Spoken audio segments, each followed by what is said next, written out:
আসসালামু আলাইকুম। আমন্ত্রণ সবাইকে সিলেট স্টুডিও থেকে চ্যানেল এস সিলেট নিউজে। সঙ্গে আছি রোহেনা সুলতানা। শুরুতেই জানিয়ে দিচ্ছি শিরোনাম। হযরত শাহজালাল রহমতুল্লাহ আলাইহির মাজারের আর্থিক ব্যবস্থাপনা ও সার্বিক পরিচালনায় স্বচ্ছতা আনতে কমিটি গঠন। আগামী 2 থেকে 2.5 বছরের মধ্যে সিলেট ঢাকা মহাসড়ককে 6 লেনে উন্নীত করার কাজ শেষ হবে, জানালেন বাণিজ্য ও শিল্পমন্ত্রী খন্দকার আব্দুল মুক্তাদির। সুরঞ্জিত সেনগুপ্তকে হত্যা চেষ্টা মামলায় প্রবাসী কল্যাণ ও বৈদেশিক কর্মসংস্থান মন্ত্রী আরিফুল হক চৌধুরী এমপি, সাবেক স্বরাষ্ট্র প্রতিমন্ত্রী লুৎফুজ্জামান বাবর এমপি এবং জাতীয় সংসদের হুইপ জি.কে. গৌস সহ 9 জনকে বেকসুর খালাস। ওমরাহ যাত্রীরা যেন সঠিক নিয়মে ওমরা পালন করতে পারেন সেজন্য প্রশিক্ষণ কর্মশালার আয়োজন করেছে লতিফ ট্রাভেলস। এবং মৌলভীবাজারে হিলালপুর মানব কল্যাণ সংস্থার আয়োজনে বিনামূল্যে চক্ষু শিবির ও ডায়াবেটিস রোগীর চিকিৎসা ক্যাম্প অনুষ্ঠিত।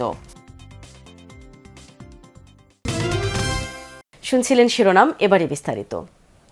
এখন থেকে হযরত শাহজালাল রহমতুল্লাহ আলাইহির মাজারের আর্থিক ব্যবস্থাপনা ও সার্বিক পরিচালনায় স্বচ্ছতা আনা হবে বলে জানিয়েছেন বাণিজ্য ও শিল্পমন্ত্রী খন্দকার আব্দুল মুক্তাদির।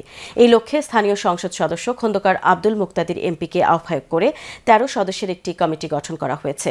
সিলেট থেকে মইনুদ্দিন মঞ্জু জানাচ্ছেন বিস্তারিত। ক্যামেরায় ছিলেন শামীম হোসেন। গত শুক্রবার সকালে সিলেটের সার্কিট হাউসে হযরত শাহজালাল রহমতুল্লাহের মাজারের ব্যবস্থাপনা ও উন্নয়ন নিয়ে একটি বৈঠক অনুষ্ঠিত হয়।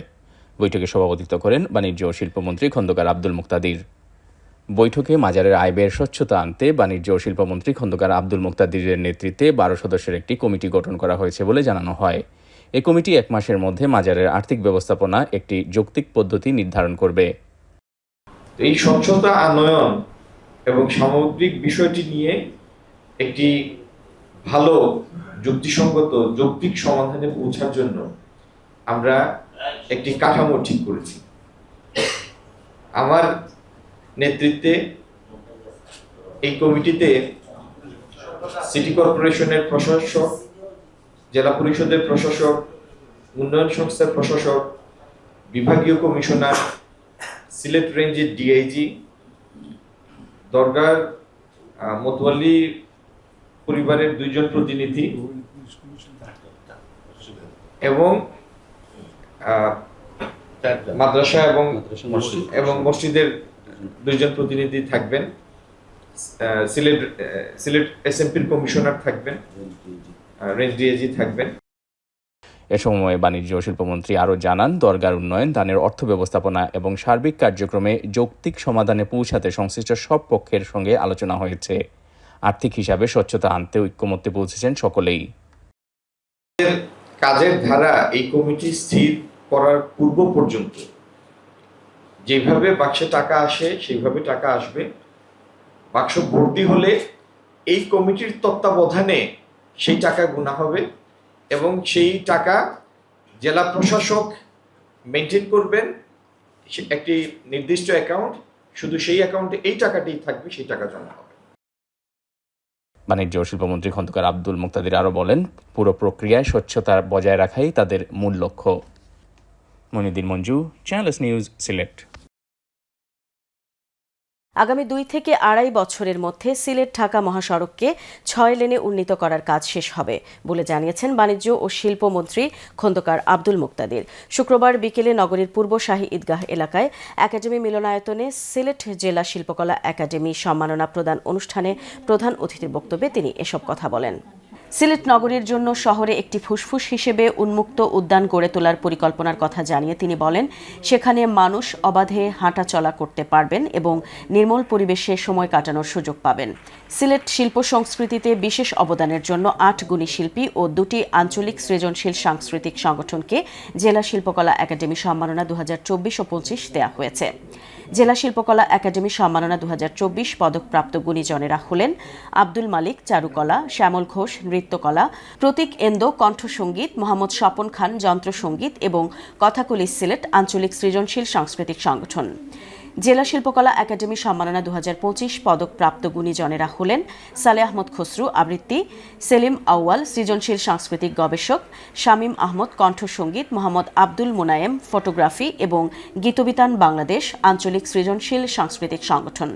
অনুষ্ঠানে পদকপ্রাপ্তদের মধ্যে ক্রেস্ট, সম্মাননা চেক, সনদপত্র ও উত্তরীয় তুলে দেওয়া হয়। সাবেক মন্ত্রী সুরঞ্জিত সেনগুপ্তকে হত্যা চেষ্টা মামলায় প্রবাসী কল্যাণ ও বৈদেশিক কর্মসংস্থান মন্ত্রী আরিফুল হক চৌধুরী এমপি, সাবেক স্বরাষ্ট্র প্রতিমন্ত্রী লুৎফুজ্জামান বাবর এমপি এবং জাতীয় সংসদের হুইপ জি.কে. গৌস সহ 9 জনকে বেকসুর খালাস দিয়েছে আদালত। তবে মামলার রায়ে আজিজ নাইম নামে একজনকে মৃত্যুদণ্ড দেওয়া হয়েছে। বিস্তারিত দেখুন মইনুদ্দিন মঞ্জুর রিপোর্টে। 2004 সালে সাবেক মন্ত্রী সুরঞ্জিত সেনগুপ্তের নির্বাচনী এলাকা সুনামগঞ্জের দিরাই বাজারে তাকে হত্যার চেষ্টা করা হয়। এ সময় গ্রেনেড বিস্ফোরণে যুবলীগের এক কর্মী ঘটনাস্থলে নিহত ও 29 জন আহত হন। হামলায় অল্পের জন্য রক্ষা পান সুরঞ্জিত সেনগুপ্ত। ওই ঘটনার 16 বছর পর 2020 সালে লুৎফুজ্জামান বাবর, আরিফুল হক চৌধুরী সহ 10 জনের বিরুদ্ধে অভিযোগ গঠন করে বিচার কার্য শুরু হয়। বিচার কার্য শুরু হওয়ার 6 বছরের মাথায় প্রবাসী কল্যাণ ও শ্রমমন্ত্রী আরিফুল হক চৌধুরী এমপি, সাবেক স্বরাষ্ট্র প্রতিমন্ত্রী Lutfuzzaman Babar MP, whip G K. Gaus MP সহ 9 জনকে খালাস দিয়েছেন আদালত। তবে এই মামলায় আজিজ নাইম নামের একজনকে মৃত্যুদণ্ড দেওয়া হয়। রায়ে সন্তোষ প্রকাশ করেছেন বিএনপির 3 শীর্ষ নেতা। বলার অপেক্ষা রাখে না, আমরা রাজনৈতিকভাবে প্রতিহিংসার শিকার হয়েছি। এই ধরনের রায় দেশবাসীর জন্য একটা এক্সাম্পল। ইনশাআল্লাহ তারা আজকে দেখেন শেখ হাসিনা কোথায় আর আমরা কোথায়। আমি এবং আরিফ ভাই এই মামলায় আমরা বাংলাদেশের বিভিন্ন কারাগারে অত্যন্ত মানবেতর জীবনযাপন করেছি এবং একটাই আমাদের ভরসা ছিল, ন্যায়ের পক্ষে, সত্যের পক্ষে মহান রব্বুল আলামিন কোনো না কোনো সময় নিশ্চয়ই আমাদেরকে এই ঝামেলা থেকে মুক্ত করবেন। আজকে সেই শুভক্ষণে কোর্ট রায় দিয়েছে, আমরা 3 জনে বেকসুর খালাস পেয়েছি। এদিকে রায়ে অসন্তোষ প্রকাশ করে মৃত্যুদণ্ডপ্রাপ্ত আজিজ নাইমের ভাই সৈয়দ মারুফ আহমদ বলেন, তার ভাইকে ফাঁসানো হয়েছে, সে এ ঘটনার সাথে জড়িত নয়।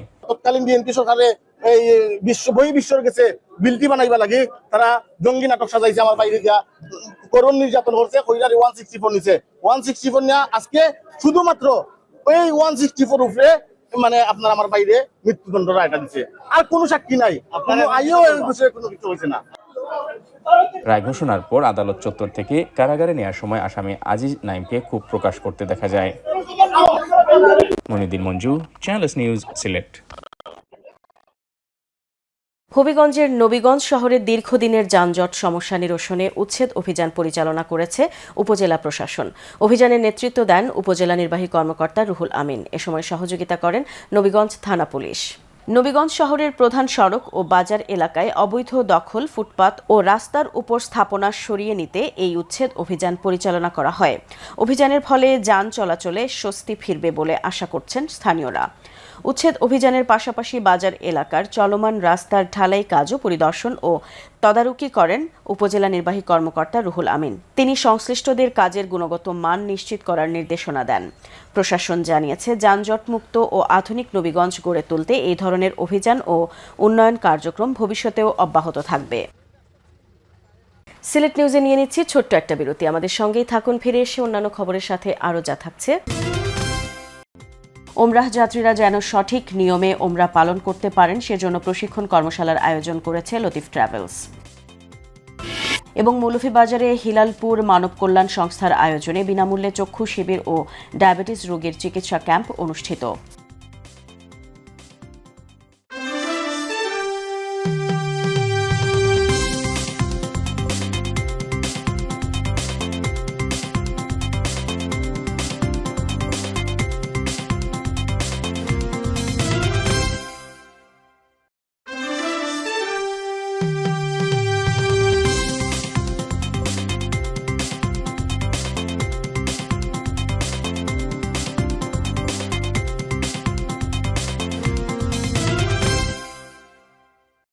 স্বাগত আরেকবার সিলেট স্টুডিও থেকে চ্যানেল এস সিলেট নিউজে।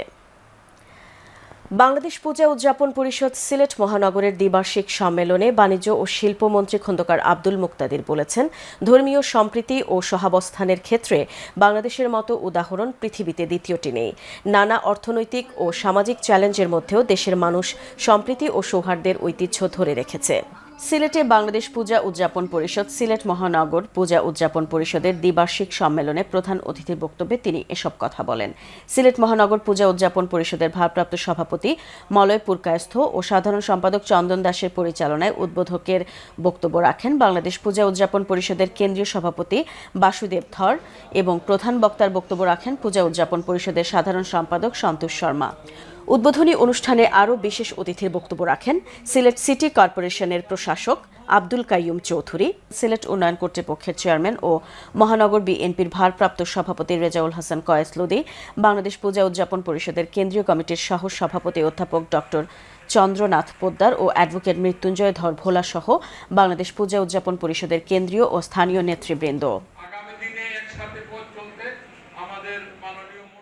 ওমরাহ হজ পালনে আগ্রহীদের জন্য সিলেটে নিয়মিতভাবে প্রশিক্ষণ কর্মশালার আয়োজন করেছে লতিফ ট্রাভেলস। সিলেটের শাহজালাল উপশহরে প্রতি শুক্রবার এই প্রশিক্ষণ কর্মশালা অনুষ্ঠিত হয়ে থাকে। ওমরাহ যাত্রীরা যেন সঠিক নিয়মে ওমরাহ পালন করতে পারেন সেজন্য বাস্তবধর্মী এই প্রশিক্ষণ চালু করা হয়েছে। বিস্তারিত জানাচ্ছেন মইনুদ্দিন মঞ্জু। পবিত্র উমরা হজ পালনের আগে ধর্মীয় বিধিবিধান ও করণীয় সম্পর্কে সচেতনতা বাড়াতে প্রতি শুক্রবার নিয়মিতভাবে প্রশিক্ষণ কর্মশালার আয়োজন করে যাচ্ছে লতিফ ট্রাভেলস। সিলেটের শাহজালাল উপসর কল্যাণ পরিষদের কার্যালয়ে লতিফ ট্রাভেলস উমরা সেন্টারে অনুষ্ঠিত এক কর্মশালায় উমরার বিভিন্ন আনুষ্ঠানিকতা, ইহরাম বাঁধা, তাওয়াফ, সাই সহ পুরো কার্যক্রম তুলে ধরেন অভিজ্ঞ প্রশিক্ষক। তো আপনার প্রশিক্ষণ ছাড়াই হাজি সাহেব হল যাইতা সৌদি আরব, তারপরে শিরু ভাই নিজে তো আজি সাহেব হলতে লগে যাইরা দেখরা ইয়া আল্লাহ এটা আজি সাহেব হলে যে সমস্ত ভুলবান্তি কররা তা তো উমরা হজ হলতা নষ্ট হয়ে যাবে, ও তার চিন্তাধারা হল্লা না ইলা হইতো না, এটা প্রশিক্ষণের ব্যবস্থা করা দরকার।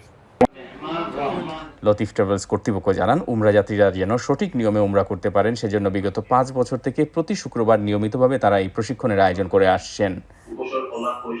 আমাদের এই আয়োজনের মূল উদ্দেশ্য হচ্ছে আমাদের মাধ্যমে যারা উমরাতে যাচ্ছেন সেই হাজিরবৃন্দ যাতে উমরা যাওয়ার পূর্বে উমরা সম্পর্কে পরিপূর্ণ একটি ধারণা নিয়ে যান। শাহজালাল উপসর কল্যাণ পরিষদের চেয়ারম্যান ও সেক্রেটারি সহ সকল নেতৃবৃন্দ লতিফ ট্রাভেলসের এই উদ্যোগের প্রশংসা করেন। এটা আমাদের যারা যাত্রী, উমরা যাত্রী কিংবা হজ যাত্রী, তাদের জন্য এটা খুব উপকারে আসবে। আমি ওনাদের সাথে গত বছর রমজান মাসে গিয়েছিলাম।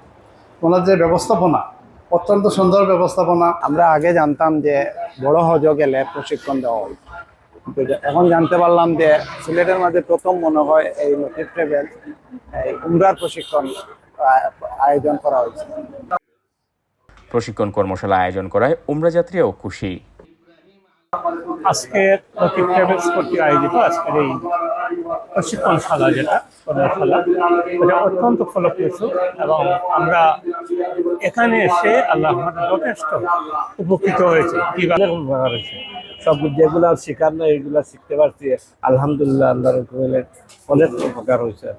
আমি নিজেও অনেক কিছু বিভিন্ন জায়গা থেকে বই টই পড়ে জানি, কিন্তু কিছু জিনিস আছে আজকে যা নতুন জানা, যা আগে আমার জানা ছিল না। আমরা ভাইছি প্রশিক্ষণ দিচ্ছে, ভালো দিচ্ছে। যতরপুর আল হামরা জামে মসজিদের ইমাম ও খতিব মাওলানা মনিরুল ইসলাম এই কর্মশালায় প্রশিক্ষণ প্রদান করেন। Moinuddin Manju, channel S news, Sylhet. হবিগঞ্জের নবীগঞ্জে তৌহিদি জনতার উদ্যোগে বিশাল কালিমা পতাকা বহন করে বর্ণাঢ্য র্যালি অনুষ্ঠিত হয়েছে। উপজেলার সর্বস্তরের ধর্মপ্রাণ মুসল্লিদের স্বতঃস্ফূর্ত অংশগ্রহণে এই র্যালি অনুষ্ঠিত হয়। দুপুরে পবিত্র কালিমার স্লোগান মুখরিত পরিবেশে র্যালিটি শুরু হয়। অংশগ্রহণকারীদের হাতে থাকা অসংখ্য কালিমা খচিত পতাকায় পুরো এলাকা এক ভিন্ন আবহে পরিণত হয়। র্যালিটি নবীগঞ্জ বাজারের বিভিন্ন গুরুত্বপূর্ণ সড়ক প্রদক্ষিণ করে। সুশৃঙ্খল ও শান্তিপূর্ণ এই র্যালি দেখতে সড়কের দুই পাশে উৎসুক জনতার ভিড় লক্ষ্য করা যায়। আয়োজক কমিটির নেতৃবৃন্দ জানান, মুসলিম উম্মাহের মধ্যে ইমানি চেতনা জাগ্রত করা, ইসলামী শান্তি ও সৌন্দর্যের বার্তা ছড়িয়ে দেওয়া এবং মুসলিমদের ঐক্য সুদৃঢ় করার লক্ষ্যেই এই কালিমা পতাকা র্যালির আয়োজন করা হয়। তারা বলেন, ভবিষ্যতেও ইসলামের কল্যাণে এই ধরনের শান্তিপূর্ণ জনসচেতনতামূলক কর্মসূচি অব্যাহত থাকবে। মৌলভীবাজার সদর উপজেলার শাহ হেলাল উচ্চ বিদ্যালয়ে হিলালপুর মানব কল্যাণ সংস্থার আয়োজনে বিনামূল্যে চক্ষু শিবির ও মেডিসিন ডায়াবেটিস রোগীর ক্যাম্প অনুষ্ঠিত হয়েছে। বিস্তারিত জানাচ্ছেন আমাদের মৌলভীবাজারের head of news Khaled Chowdhury. ক্যামেরায় ছিলেন অশ্বিনী সিনহা। মৌলভীবাজার সদর উপজেলার শাহলাল উচ্চ বিদ্যালয়ে হিলালপুর মানব কল্যাণ সংস্থার আয়োজনে বিনামূল্যে চক্ষু শিবির ও মেডিসিন এবং ডায়াবেটিস রোগীর ক্যাম্প অনুষ্ঠিত হয়েছে। উক্ত চক্ষু শিবির পরিদর্শন করেন মৌলভীবাজার জেলা বিএনপির আহ্বায়ক ও সাবেক পৌর মেয়র ফজল করিম ময়ুন। এই সংস্থাটি এখানে অনেক এই গ্রামে অনেক হৃদয়বান ব্যক্তিরা আছেন যারা প্রতিনিয়ত এই এলাকার উন্নয়নে তাদের ভূমিকা রাখছেন। বিশেষ করে মানব কল্যাণ উন্নয়নে আজকে যে চক্ষু শিবিরটা অনুষ্ঠিত হতে যাচ্ছে, এটা একটা যুগান্তকারী প্রয়াস। এর মাধ্যমে অনেক গরিব এবং অভাবী রুগীরা উপকৃত হবে। এছাড়া উপস্থিত ছিলেন মৌলভীবাজার দি চেম্বার অফ কমার্সের সাবেক আহ্বায়ক সৈয়দ মুজাম্মেল আলী শরীফ। এই কৃতিত্ব আসলে হিলালপুর মানব কল্যাণ সংস্থার যারা সদস্য বাইরে অবস্থান করতেছেন তাদের, এবং বিশেষ করে হিলালপুরের জনগণ এবং যুব সমাজ যারা কষ্ট করে ক্লান্ত পরিশ্রম করে এই আয়োজনটিকে সুন্দর এবং সার্থক করতেছেন। আমি আশা করব এরকম বিভিন্ন এলাকার যারা দেশের বাইরে অবস্থান করতেছেন ওনারা যদি সহযোগিতা করে বিভিন্ন এলাকায় এরকম বিভিন্ন ক্যাম্প করেন, তাহলে সাধারণ রোগীর যারা আছে, সাধারণ মানুষ যারা আছে তারা উপকৃত হবে। হিলালপুর মানব কল্যাণ সংস্থার সদস্যবৃন্দ উপস্থিত থেকে উক্ত চক্ষু শিবিরের কার্যক্রম সম্পন্ন করেন। চিকিৎসা সেবা প্রদানে ছিলেন মৌলভীবাজার বিএনএসবি চক্ষু হাসপাতাল। এতে 1100 চক্ষু রোগীর চিকিৎসা প্রদান করা হয় এবং প্রয়োজনীয় চক্ষু রোগীর বিনামূল্যে ঔষধ ও চশমা প্রদান করা হয়। এছাড়াও 73 জন চক্ষু রোগীর সানি অপারেশনের ব্যবস্থা করা হয়। উপকারভোগীরা এই চিকিৎসা পেয়ে তাদের আবেগঘন অনুভূতি প্রকাশ করেন। এখানে চোখ চিকিৎসার জন্য আসছি। এখন তারা পরীক্ষা নিরীক্ষা মাগনা করছে, ফ্রি করছে। এখন আমরা তাদের জন্য দোয়া করব এবং আল্লাহর কাছে প্রার্থনা করব যে তারা ভালো থাকুক, সুস্থ থাকুক। উক্ত সংগঠনের সদস্যবৃন্দ তাদের উদ্দেশ্য লক্ষ্য তুলে ধরে বক্তব্য রাখেন। এই হিলালপুর মানব কল্যাণ সংস্থা আসলে অনেক কাজ করেছে, বলতে গেলে অনেক কাজ। আমরা এখন পর্যন্ত এই সংস্থা যখন থেকে শুরু হয়েছে তখন থেকেই আমরা প্রতি বছর আমাদের গ্রামে অসহায় দরিদ্র মানুষদেরকে আমরা রমজান মাসে ফ্রি ইফতার সামগ্রী বিতরণ করে থাকি এবং আমরা অসহায় দুস্থ মানুষদেরকে মাঝে আমরা এখন পর্যন্ত 4-5টা ঘর আমরা নির্মাণ করে দিয়েছি। ইনশাআল্লাহ আমরা মানবতার কাজে সবসময় ছিলাম, থাকবো। Khaled Chowdhury, channels news, Hilalpur, Moulvibazar. Sylhet news আজ এই পর্যন্তই। সিলেট বিভাগের প্রত্যন্ত অঞ্চলের খবর জানতে চোখ রাখুন চ্যানেল এস এর পর্দায়। সবাইকে ধন্যবাদ এতক্ষণ সঙ্গে থাকার জন্য। আল্লাহ হাফেজ।